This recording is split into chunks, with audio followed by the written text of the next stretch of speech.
Hi everyone. Hello. This is In the Middle with Kes and Jamie. How's it going, guys? Hope everything is going well. It is the 20th Yes. of January 2021 and the 46th President of the United States has been inaugurated. Joe Biden is now President of the United States. Congratulations, US. I think you have finally done it. It has taken you only God knows how long for this to actually happen. Yes. And it has finally happened. So congratulations to everyone in the US. I think it's a big, big, big achievement on your part as well. But it has been crazy. It has been crazy. And it has been a transition like no other, I would say. But the main thing is, and the happy note about all of this is that it happened, we're moving forward, and we're still here. So that's the main part. Well, I think the biggest word that has been used and sort of really kind of moves the message along is unity, right? Everything about unity, togetherness, and how that everyone has come together to make this possible. Right. Let's unite to conquer all of the issues, problems that face America, and try and do the best together to overcome them. Right. And I think the rest of the world has, will be able to breathe a little bit because it really has been difficult. And then on the rest of the world too, with this uncertainty in the US, it has definitely played a big role on the trade markets, on Europe, Europeans' economy, US economy, on the relationship between US and all the rest of the world as well. So I think big day all over, and I'm very happy it's now finally gone. And it's been peaceful, and it's been a nice transition. It was interesting today, Cass. I was watching it from home today on TV. Well, yeah, because you couldn't be there. No, usually I would be at the inauguration, but this year I stayed home like most people, and we were encouraged to stay home, and that was fine. But I found it very interesting. I was watching David Brooks on PBS, who was when they were covering the coverage of the inauguration. And he said when he came to the Capitol, or by the Capitol this morning, he was very, very sad. And he was sad. And if you look at it from that perspective, he said, with all the barriers and the military and everything else. And then he got home, and then he was watching the news on TV and the coverage on TV, and all the happy faces and all of the by both parties and by all kinds of political persuasions, conservative, liberal, Democrat, Republican, black, white. It didn't matter what you were, but everyone was there, unified, and as you said, unified, and expressing their unity for our country. I mean, come on, let's face it. United is actually in the name of our country. So, so we really have risen to the occasion, and our very best wishes for President Biden and Vice President Harris as we move forward.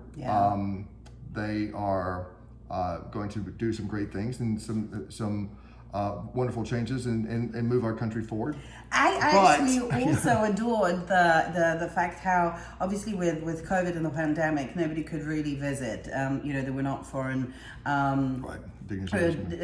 representations from all over the world, but what they did is lovely flags from all from the United States and other territories, and I think that was a very clever and interesting thing to do, like a good move, and it looked fantastic. It looked great. I think it's definitely going to be one of those inaugurations that will be remembered in the history as a unique and completely different to anything else people remember.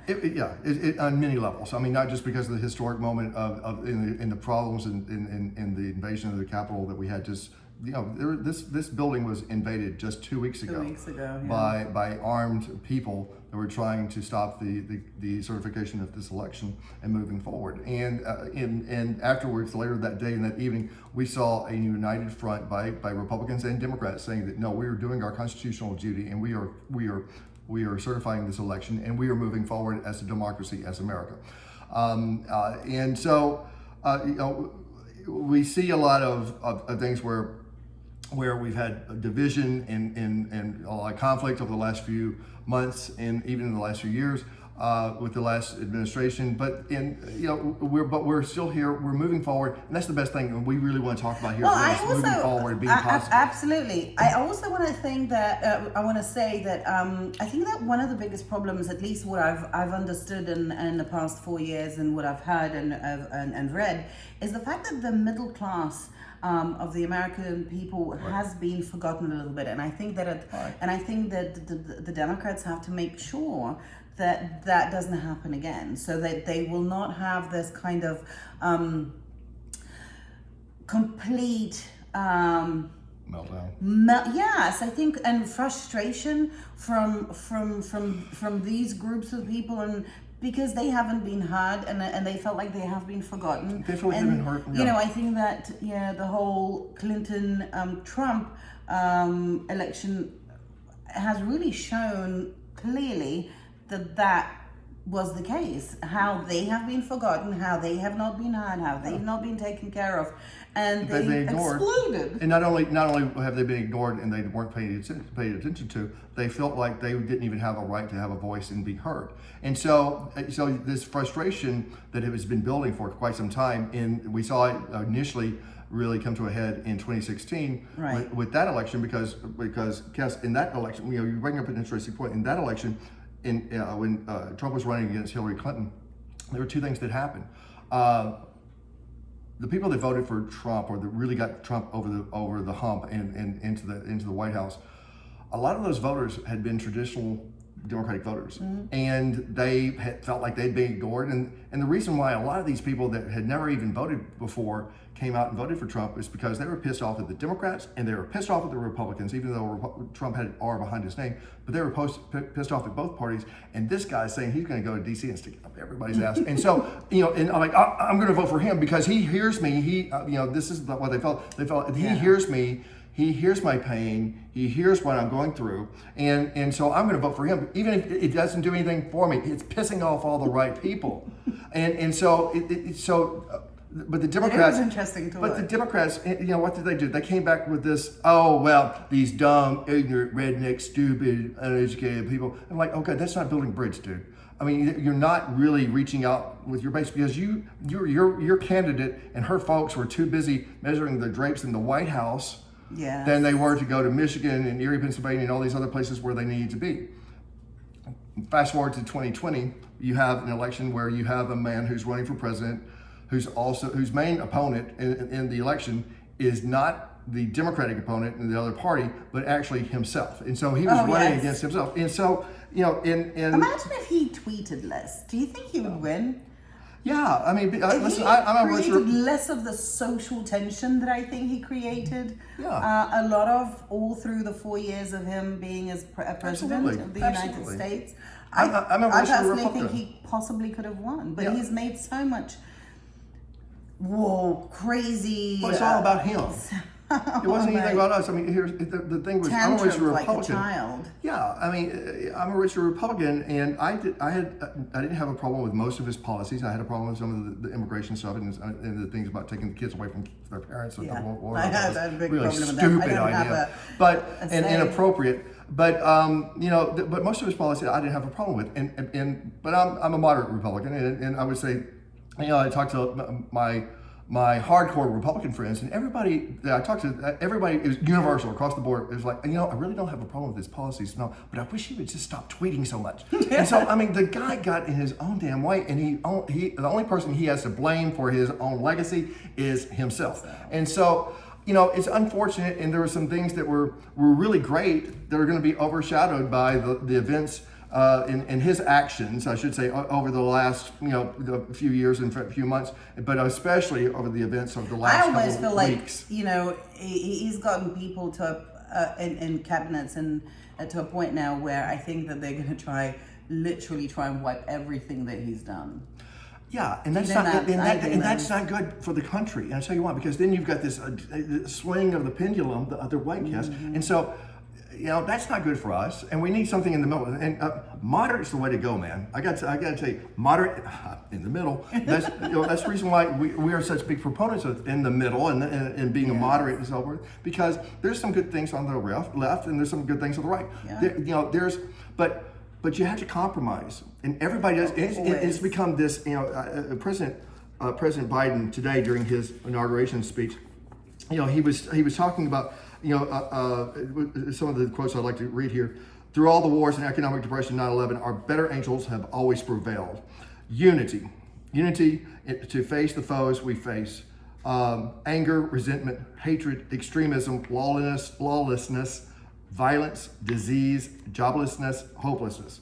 With unity, we can do great things, great important things, and we can. So he's really trying to bring all the clans, all the separated people together. Yeah.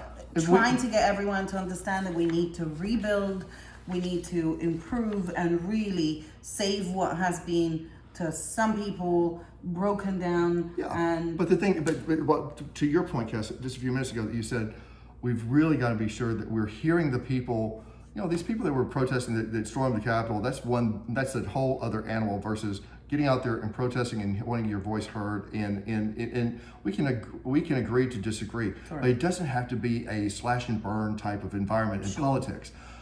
But we have to get to, the word compromise has become such a 4-letter word in this town and in this country. And it's not a be all, end all, and winner take all, and you get none. It has to be something that's a fairly balanced fairness for everyone. Sure. And if we don't hear these people, we're just going to keep repeating the same things. Let's stop. When you don't have the gestalt, sort of finished over, and when you close the topic because it ran its course, everything is finalized and done, then it's fantastic. You can move on. But if you haven't done that, if the issue keeps lingering, and they always tend to come back slightly different, but they come back to you and bite you in the ass, and you need to figure out a way of how to get that all done, finished and closed, and move, and with ability to move on and do greater and better things. And something like we talked about a couple of weeks ago and so forth, when we were talking about the invasion of the Capitol and so forth, 2 weeks ago. We have been given a brain, and you've got to be able to and start using your brain, and we all have to stop being lazy. We all have to stop being so lazy and just accepting everything that we see on the internet and the Facebook and Twitter, or Instagram, any kind of on Fox News, on CNN, MSNBC, any of the news outlets. You got to stop and think. It's like, wait, is this person telling me the truth? Has this person lied to me? And in the past, and if they're lying to you, you need to immediately cut them off, and so on. But you need to give some thought. Does this make sense? Does that, what you're saying, does that even make sense to me? And so we all have to be our own editor and use your brain. Well, listen, I think we really have to end this on a positive note. Yeah. Let's be together. Yep. It's unified. It's United States Word of for the America. day. Unity. And hopefully, with the new president, comes a new era, and we'll see how it turns out. Yeah. I'm sure that it will be great. There is, lots of hope for Kamala Harris as well, and a woman in this position. So I think there's going to be a lot of interesting things to look forward to. Sure. Very interesting cabinet of ministers. So. Very diverse. Yes, very diverse. And different points of view, and people that have their own points of view, bringing it to the table, but bringing it to the table, and we'll compromise. Not everybody's going to win on that. So, but moving on to some of the things we were talking about last week, with cancel culture. Actually, before that, I want to urge everyone, please subscribe wherever it is. Subscribe and write some comments to us, suggestions, topics you would like us to discuss, bring up, not discuss. And Jamie promises to answer back any of your questions. Yes, let us know what your questions are, and any topics that you would like for us to bring up and so forth. But anyway, thank you so much for liking and subscribing as we move forward. Now, going on to our second topic, which we're going to do. Has absolutely nothing to do with the first one, not in any parallel or anything. But this has been going on for a while and so the news of a Monday, I guess, of this week was that a Mets GM general manager, Jared Porter, got fired after an accusation of sexual harassment scandal, or there was a sexual harassment scandal. Right. Accusation. An accusation, right. Right. Now, in 2000, the story is, as far as I understood it from what I've read, there are a couple of sources that don't quite Jive, yes. Yeah. But the bottom line is, 2016, he was working for the Cubs at that point, and he met a foreign reporter, a lady that was getting some material to write or produce an article, or I don't know actually. She was just getting some information about. She's getting a reporter. She's getting information. Yeah. About baseball. Right. Now, apparently, while they were together in a lift, which you guys here call an elevator, just for clarity, they exchanged numbers, and she obviously told him what she was doing and what she's looking into getting some information. They've exchanged numbers, and within some time, they started texting each other, and Mr. Porter started texting her, and at some point, his text got inappropriate. Right. We don't understand exactly what that means, but it was what we gather is maybe of the sexual nature. But now again, they don't work for the same company. No. I don't quite understand what the gain would be for him. What kind of, because a lot of the times people say that, well, he's in place of power where I was unable to say no. Whether it's men or women, it doesn't really matter in this case. So, not quite clear for us how she felt that she couldn't stop it. And I think the whole point and discussion here is, and I want to make it very clear to everyone out there, we are not defending. Well, I am not, and I think you, Jamie, are not either. No. Not defending anyone who has, in fact, harassed, or been a victim, we're not trying to defend anyone. We're not trying to defend those assholes who are doing those things. But I also want to make sure, and obviously we're very much for the victims, and we want to help them and make sure that this doesn't happen again. Right. But here is a situation where is that line? I think the question from my perspective is, I'm a mother of a son. Right. And I know for a fact that girls sometimes lie. Right? It's not like you have. It's not like girls have a monopoly on the truth. No, they don't. Trust me, they don't. So they lie, and most of the time it's because they either can gain something or they can make it the life of the boy or men difficult because they got upset by him because he either ignored them or they didn't get what they wanted. Right. And I'm not saying, again, I want to make sure that it's very, very clear. Yeah, but I think that men do take advantage of a situation like this. Right. A lot of the time. So I know that a lot of the time it is very truthful and people get hurt, women get hurt. But there's sometimes that this doesn't happen. Right. And I'm extremely worried for my son. I think what you're talking about is we don't have a problem with the people that are actually doing these actions and making these kinds of advancements or saying these kinds of things inappropriately, calling them out, we don't have a problem with calling them out. That's not the problem. It is when it becomes like, okay, you're going to be called out. Oh, you're accused of this. Oh, therefore you must not exist, and you lose all your job, your career, and everything else, without ever even had a chance to defend yourself, to talk about things, to apologize, to make amends, and to change and to grow. My problem with this entire case right here is that this happened in 2016 at a completely different clubhouse, the Chicago Cubs, in 2016.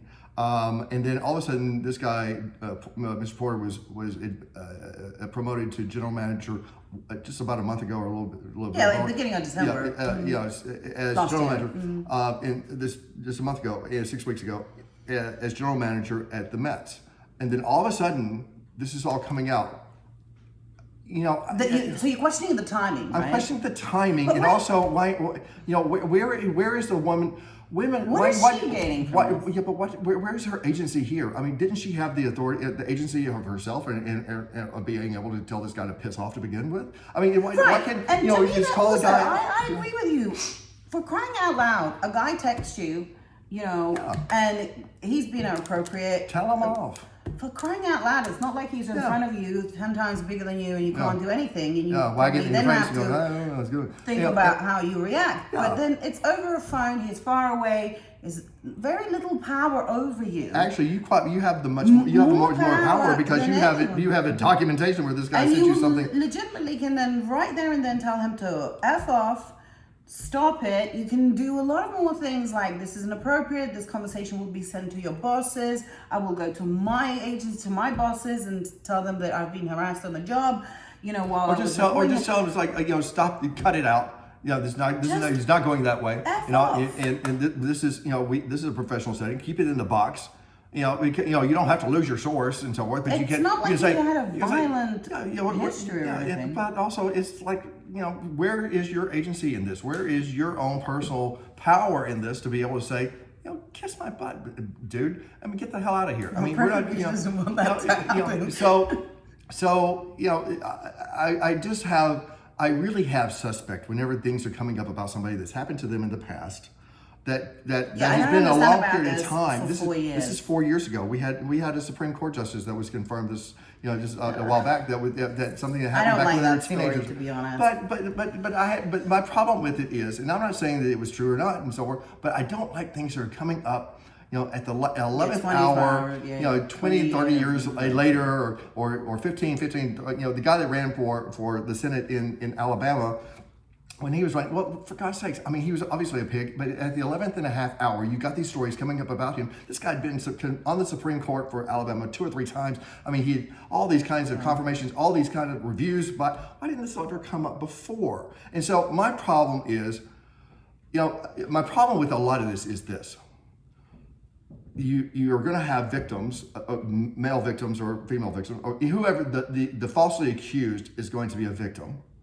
And because we were rushed to judgment on somebody, and also the people that may be misusing the accusation of calling someone this, or you did this to me, or you're a rapist, or you're sexist, you did this, but you're and falsely using that as a tool to manipulate people or to, you know, as a weapon because you didn't get what you want.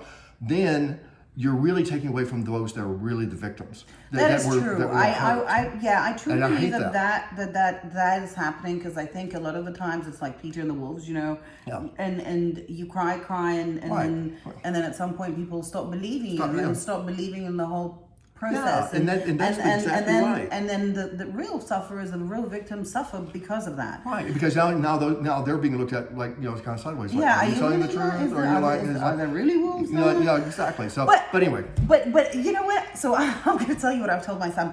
I've told him this. I said, listen to me. Obviously, he's getting to this age when, you know, the maturity of intimate relationship is upon us at some point.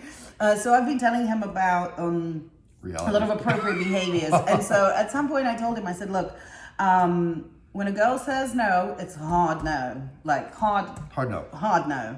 Now she says a yes, it's also no. And he looked at me like, what? And I'm like, yes, I know it's a little confusing, but that's how it is. Now, I said, in the modern world that we're all living in, I would like for you to make sure that you have written consent. I mean, Jamie, we're thinking about having an electronic form. No. Maybe we pull it down from the internet. It's like, would you sign this before we do anything? Right. Maybe come up with an app that could be used. You know, electronic push form, here. picture, it's kind of like when you swipe left or right, or whatever that yes, no, yes, I'm giving an official yes. And only then, and I know this sounds like a joke, but to be honest, I am extremely worried. And, you know, I don't know what to expect. I hear a lot of stories when girls lie and when people lie, right? Yeah. And I don't want him to be in a position where Yeah. he has to defend himself from something he hasn't done. Yeah. Obviously, he has done it. That's a different story altogether. The guilty until proven innocent mindset is just dangerous, Flora. But and again, I want to tell you another thing, guys. Make sure that when you send your inappropriate parts, make sure that you ask the lady if she likes to get them, because a lot of the times, most of the times, we don't. And I really don't know why you think that we do. Because guys are stupid. On this positive note. I will tell you that right there. Like, guys are stupid. But on that positive note, we got to wrap this up and so we're we out do. here. We'd love to hear your comments. Please let us know if there's any subjects that you or topics you'd like us to discuss. Please subscribe. We're so happy to be here with you, and we'll see you next Thursday. Absolutely. And on the unity word today, let's all go forward. Let's all be positive. We're looking for a new day, and here we go. So thanks a lot, guys. Thank you. We'll see you next week. Bye.